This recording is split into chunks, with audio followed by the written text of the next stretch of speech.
Ensuite, on va commencer à voir les premiers matchs. On a des beaux matchs. Hein, alors, vous qui avez été des anciens participants aussi, c'est aussi un peu particulier dans le match 3 parce que souvent il y a une nuit blanche. Peut-être 2.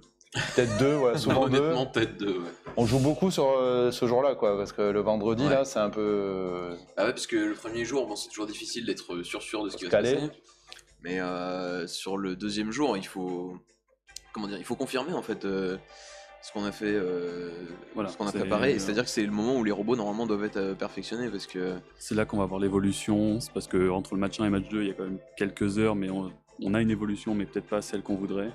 Alors que là, il va y avoir toute une nuit. Oh, il y a beaucoup plus, ouais. C'est, hein.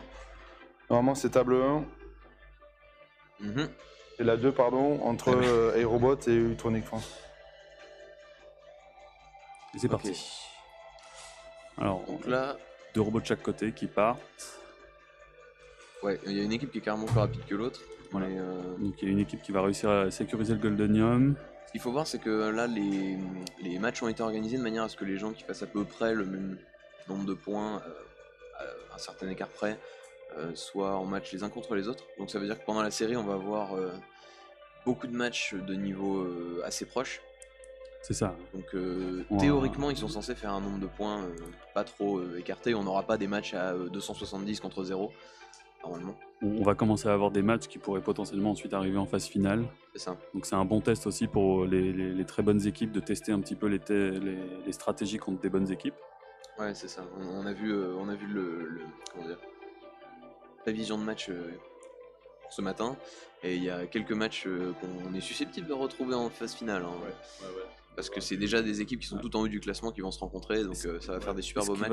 Rester en ligne, il va y avoir du lourd assez vite. Est-ce qu'il va réussir à poser le Goldenium? Le robot secondaire a l'air d'être complètement bloqué par le principal, qui était resté là. Il est pas loin. Ah, ça y est. Il doit y avoir un timer pour être sûr. Le Goldenium dans la balance. C'est un très très beau match là. Hein. Ça fait beaucoup de points. Hein. Alors je sais pas où est-ce qu'ils en sont en termes de classement sur les équipes qui sont là, mais honnêtement, ils doivent pas être trop mal. 106 qui vient de déposer, hein, c'est Ultronic face à Aerobot en violet. Enfin, qui est parti en violet. Voilà. C'est bon, on a retrouvé les petits cubes pour chapeauter les robots. Aerobot qui a tout charrié dans la zone de départ. Alors voilà, c'est fini. Du côté jaune, on a eu un très beau. C'est une bonne idée ça sur le. Alors, ça récompense la régularité en fait. Ultronic 180. Ouais, comme ça, joli score quand même aussi. Hein,